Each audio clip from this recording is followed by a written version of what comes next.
Hello students, today we are going to study biology class 11th, chapter number 7, cell division. We have already started with this chapter. We have completed half of this chapter earlier. We have studied about the process of mitosis. Then we started with the process of meiosis.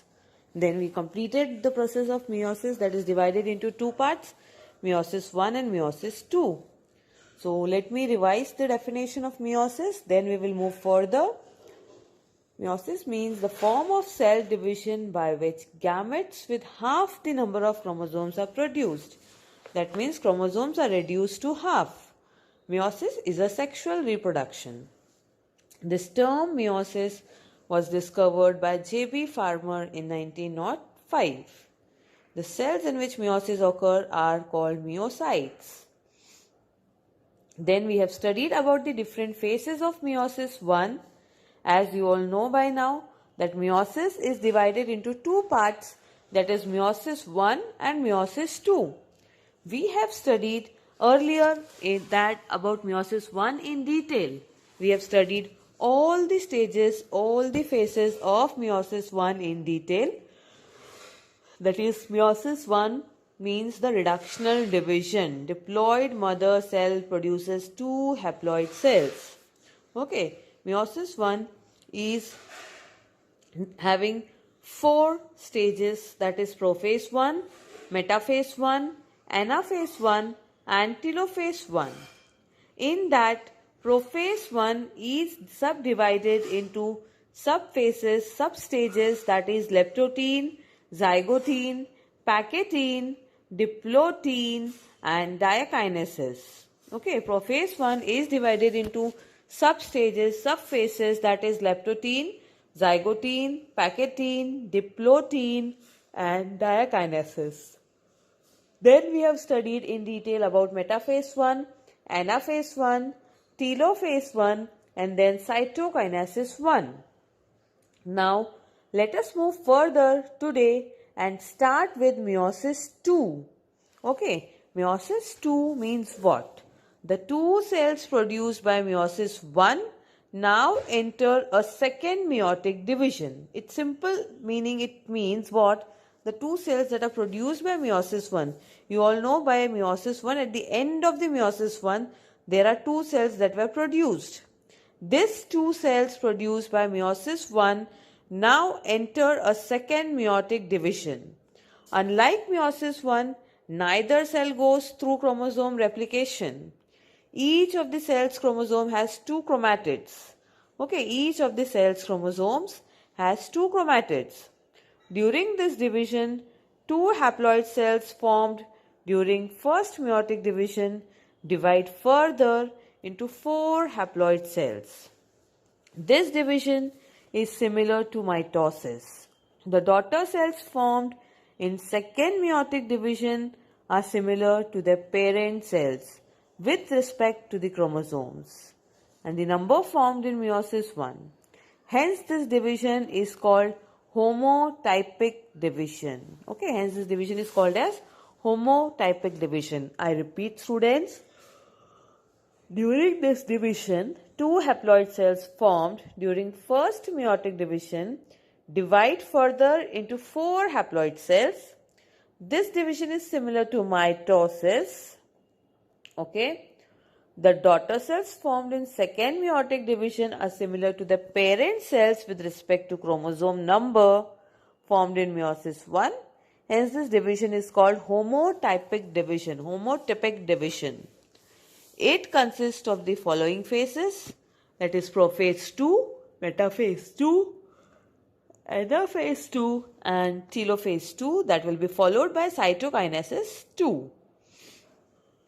Today let us start with the first phase of meiosis 2, that is, okay, as I have told, meiosis 2 is again divided into four phases. Meiosis 2 is having no interphase 2 as it was having in meiosis 1, but meiosis 2 is having four phases, that is prophase 2, metaphase 2, anaphase 2, telophase 2 and that will be followed by cytokinesis. And this is all similar to mitosis. It is almost 99.99% similar to mitosis. You can write the same answer, description of mitosis here also. Okay, but you just need to draw the diagrams. That is also, in that mitosis you have drawn one cell, one nucleus. Here you will be drawing it 2 times. Same things you have to draw 2 times. All the things will be same as in mitosis. But 2 times you have to draw. That is the only difference. Because at the end of meiosis 1, the 2 cells were formed. So every phase, subphase that is undergoing meiosis 2 is having 2 cells. Okay. So that for that reason you have to draw each and everything 2 times, and explanation part, description part, you can write same as mitosis also. Let us discuss in detail now about the stages. See here, meiosis 2, prophase 2, metaphase 2, anaphase 2 and telophase 2, followed with cytokinesis. First phase is prophase 2. What is prophase 2? Let us study now. Meiosis 1 results in 2 haploid daughter cells, each with half the number of chromosomes as the original cell. Okay, see here, in meiosis 1 results in 2 haploid daughter cells, each with half the number of chromosomes as the original cells. Okay, so what does this mean? See here, centrioles are getting separated from each other. Nuclear envelope disappears. It starts to disappear. Let me explain this in detail. The chromosomes are at distinct position with 2 chromatids. Okay, each centriole divides into 2, resulting in the formation of 2 centrioles which migrate to opposite poles. And from esters, okay, spindle fibers are formed between the centrioles. The nuclear membrane and nucleolus disappears here. You can see here in this diagram also, there is no nuclear envelope. Okay, nuclear envelope, nuclear membrane is disappearing here. Okay, I repeat students, what is prophase 2? The chromosomes are distinct with 2 chromatids. Each centriole divides into 2, resulting in the formation of 2 centrioles which migrate to opposite poles and from esters and form esters. Spindle fibers are formed between the centrioles and the nuclear membrane and nucleolus disappears. And then it's the time for metaphase 2. What is happening here in the metaphase 2? The chromosome line up in the center of this cell. You can see here metaphase 2, the chromosomes are in the center of the cells. That is understood with, if it is metaphase, chromosomes will be at the center, middle, okay, at the equator. So you can see here, sister chromatids line up at the metaphase plate and the spindle fibers attach at centromere. Here there will be attachment of the spindle fibers. You can see, okay, chromosomes gets arranged at the equator. In simple terms, you have to remember that in metaphase, chromosomes are getting arranged at the equator. Might it be the metaphase of mitosis, might it be the metaphase of meiosis. If it is metaphase, that means chromosomes are moving towards the equator. Chromosomes are getting attached, arranged at the equator. Okay, the 2 chromatids of each chromosome are separated by the division of centromere. Okay, when what is going to happen? The 2 chromatids are going to be separated by the division of centromere. Here centromere is going to divide.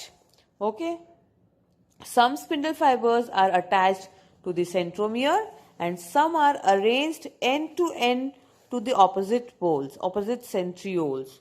Okay, so main thing you have to remember in metaphase 2 is that the chromosomes are arranged at the equator. Then comes the anaphase 2. What is happening in anaphase 2 is the sister chromatids separate and move towards opposite ends of the cell.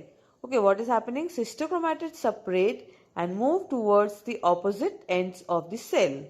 Then you can see Cystochromatids separate and move towards the opposite ends of the cell. You can see here in this diagram, cystochromatids have got separated and the chromosomes are moving towards the ends of the cell. Okay, the separated chromatids become daughter chromosomes and move to the opposite poles due to the contraction of the spindle fibers attached to centromeres. Okay, and then the last phase is telophase 2, and that will be followed by cytokinesis. What is telophase 2? Here in the meiosis 2, telophase 2 results in the formation of 4 haploid daughter cells. You can see 4 haploid daughter cells are formed. Okay, 4 haploid daughter cells are formed. Nuclei form, cytokinesis occurs, 4 haploid daughter cells produced, gametes are formed, that is sperm or eggs might be formed. Okay, so during this stage the daughter chromosomes uncoil. You can note this point. Okay, daughter chromosomes uncoil and the nuclear membrane surrounds each group of chromosomes and nucleolus reappears. Okay, nucleolus that was disappeared, now it is reappearing in this stage.